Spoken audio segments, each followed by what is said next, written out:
So it's a great pleasure to be here, and I'd like to begin by thanking the organizers for the opportunity to discuss the paper. But I also had a question. The question is really for the organizers, why me? And I sort of thought about this a little bit because over the years they've tended to ask me to discuss papers in various parts of the space. The sizes. Yeah, okay. So I figured the organizers wanted to test my range. Also because there's been a lot of discussion about crowdfunding and the SEC. I thought maybe that was the reason. But the mechanism here is not a subject of SEC attention. Also, perhaps the organizers know that over the years I've done a few atypical investments, but I should be clear that I've never invested in a crowdfunding project. So since I couldn't introspect myself here, I did talk to several folks who have donated or purchased via Kickstarter, although none of them viewed themselves as investors, and that's a point I want to elaborate on a little bit. So I want to also talk about some issues that the title raises. In fact, first of all, I should remind you what the title of the paper is. Gender Dynamics in Crowdfunding, Kickstarter, Evidence on Entrepreneur, Investors, Deals, and Taste-Based Discrimination. So let me sort of assess the title, and then we'll push forward. So does the paper deal with gender? Yes, absolutely. Does the paper deal with dynamics? Only maybe to a modest degree. There's not really a lot of repeat decision making. Crowdfunding? Absolutely. Kickstarter? Absolutely. Entrepreneurs? Well, sort of. If you consider somebody who wants to sell a book and who wants to get enough sales as an entrepreneur, or somebody who's considering producing a movie, then yes. But I'm not sure how that's how we usually think of as entrepreneurs. And investors, I would say, no, not really, and I'll sort of say a little bit more about that. And in fact, then I clipped an article out of the Wall Street Journal. It's actually kind of a long article. I'm not going to have you read it all, but a couple of points I'll stop along the way with some quotes. And this doesn't read to me. So this was in the Wall Street Journal about a year and a half ago, and this is about Kickstarter. And it didn't read to me like this was about investing. For example, they quote an actress, Annabelle Gurwitch, who gives up to $1,000 a year, at the bottom of the slide it says that, who considers this the art world equivalent of paying protection money to the mob. I'm terrified not to contribute, she says. So this is not me, and this is not an arbitrageur by trade. This is an actress, and that's how she feels about this. Not about the paper, of course, but about in effect, about whether she thinks of it as an investment. So similarly here, I'll draw your attention toward the bottom of this slide. So campaigners feel free to look at who their investors, who look at who their donors are, their backer list, to see which uncle went cheap, which best friend forgot to contribute, and which former coworkers turned out to be surprisingly generous. We'll jump ahead a little bit. So this article, this page, this is just from the first 10 paragraphs of the article, by the way. The article goes on quite a bit longer. Here, there's a quote. There's a little bit of private shaming. That sounds like what Kickstarter is sort of about, and how this. So the fact that one's investment is sort of public to the other side of to the seller. That's very important. And finally, so let me just read a lot of this. Kickstarter is all or nothing. That's actually an important feature I want to elaborate on a little bit, and Ollie did a nice job of pointing to some of the aspects associated with that. I want to elaborate on that a little bit more. So campaigns that fall short don't get any to pledge money. Backers are not investors and don't get a cut of any profits. Instead, they receive rewards pegged to dollar amounts, from a simple thanks to a walk-on role in a film or a private concert. Okay. So are these investments? Let me sort of summarize, and then we'll go on to consider some other issues. So Kickstarter doesn't allow investments, basically. The online survey that Orly did, Orly and her co-authors did, was very interesting, but I noticed when I flipped through the survey, which they conveniently appended, I noticed they didn't use words like investors. They used words like donation and contribution. And so even in their online survey, the language was a little different than the language in the paper. I thought that was kind of interesting. Now, I think the word funding, which at least is implicit in this space, is certainly justifiable, very appropriate, and the threshold rule reinforces that in my view. The all or nothing rule reinforces that. In effect, and I think what that reflects is that for a lot of these projects, there's a scale economy. Either you raise the resources to do the project or you don't do it. You don't do 75% of a movie. You don't do 75% of a book. So you either have to raise the money or not. The reward mechanism within Kickstarter that's used is a pre-purchase. I think of it as like a pre-purchase type of mechanism. So sometimes it's somebody selling a book, and they want to make sure they have enough orders to go forward before they prepare the book. Sometimes it's about naming opportunities. But what they're not is they don't seem to be loans. They don't seem to be contingent payoffs. It seems that backdoor IPOs are barred. I should also note, so one of the things which confused me up front, which is really not a confusion created by the paper, but I saw crowdfunding and I thought, oh, the Jobs Act. So I wondered, what did this have to do with the Jobs Act? That was sort of my own idiosyncrasy. Well, the Jobs Act actually happened to be passed right at the end of the sample period.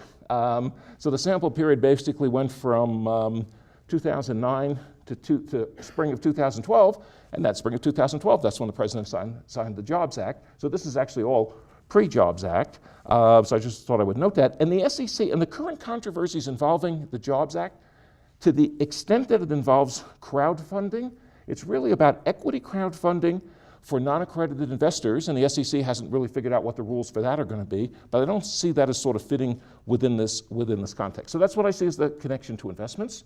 But let me now push forward and try to make a few comments on some of the hypotheses in the paper, because I think the analysis is still interesting, and just that I'm suggesting a somewhat different interpretation as to what's being described. So I view the paper as being about preferences, characterizing the nature of the similarities of male versus female preferences. And so in effect, there's these two different roles in the context of this type, in the types of project, what these projects are. There's these two different roles. There's the initiator role. I'm comfortable sort of thinking of that as the seller. That would be like the person who puts the book together, who does the book. I'm probably okay calling that an entrepreneur. And then there's the purchaser. I'm probably less inclined to call that an investor, but I might simply call it the buyer. So there's a seller and a buyer. And it seems to me that what the study is getting at, and still interesting economics, is about whether the preferences, whether males are particularly interested in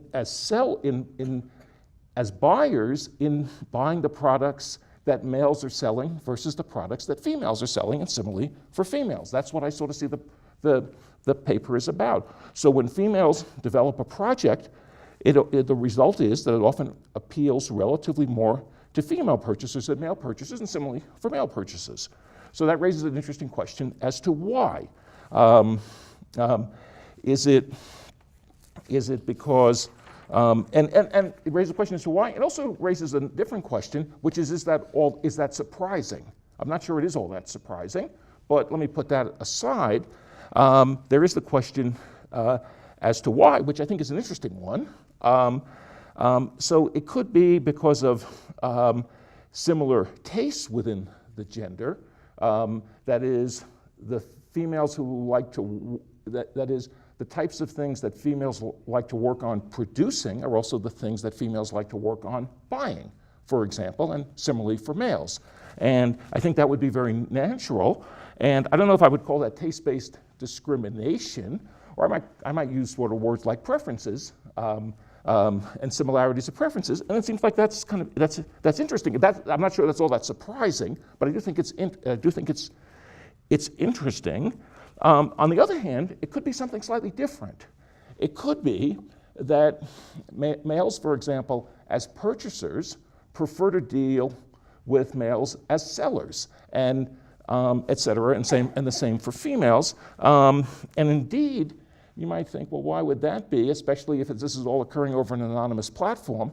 Well, in fact, when I've talked to some of the people who, unlike me, who have used the mechanism, these are not just sort of random transactions that occur over the web. The buyers are buying from people that they know. and people who they're befriending, and people whose projects they're supporting, and that there really wasn't so much discussion about in the paper, and that might link a lot to some of these interpretive kind of issues, which I think are very important. So anyway, I think the result, I wasn't surprised by the gender similarity, but I think more could be done in terms of drilling down. Now, I don't know to what extent the data might have good markers for whether the people know each other across the two sides.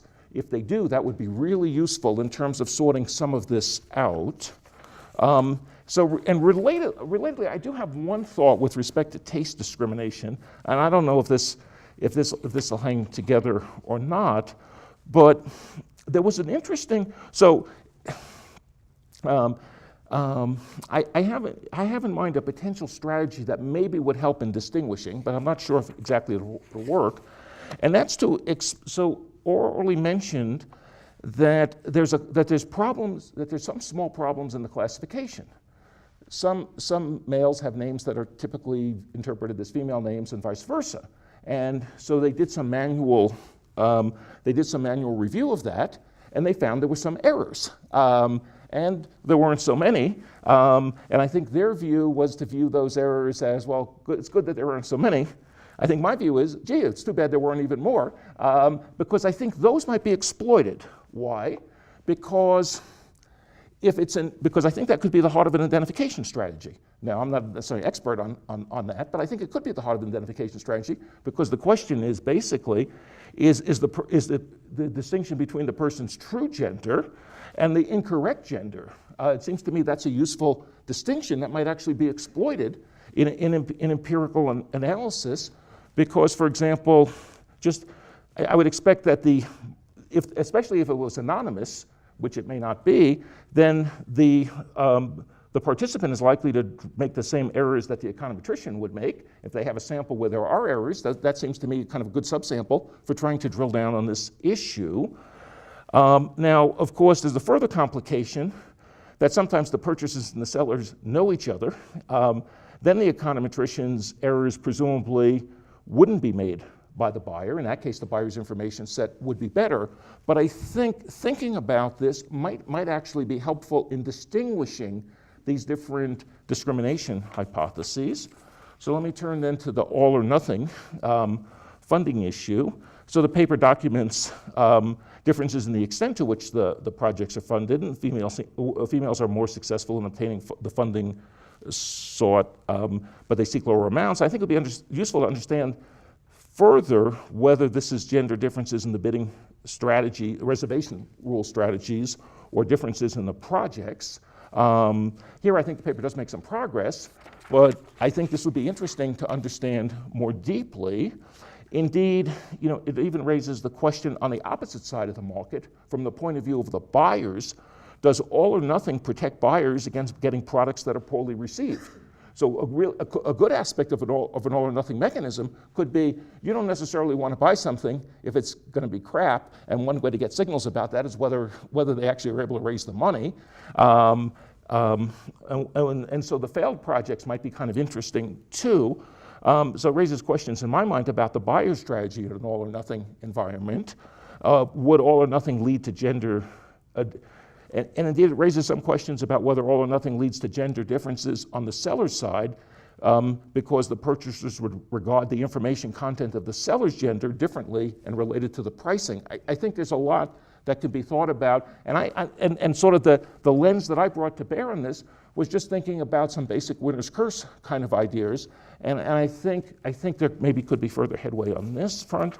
And the final point is a little bit more mundane. So there's some nice results on mixed teams. I think I would emphasize to a greater degree in the interpretation of mixed teams, that's basically when there's two-person teams, that these are presumably reflecting larger scale projects, and that the larger amounts sought and perhaps the larger amount sought may reflect that. There may be some interesting, maybe more can be done with that.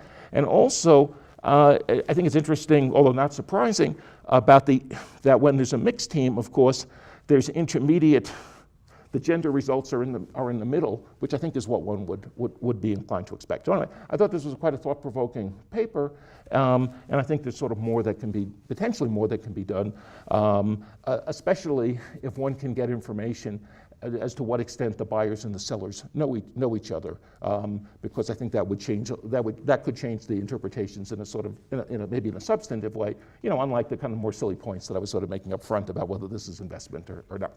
So let me stop at this point.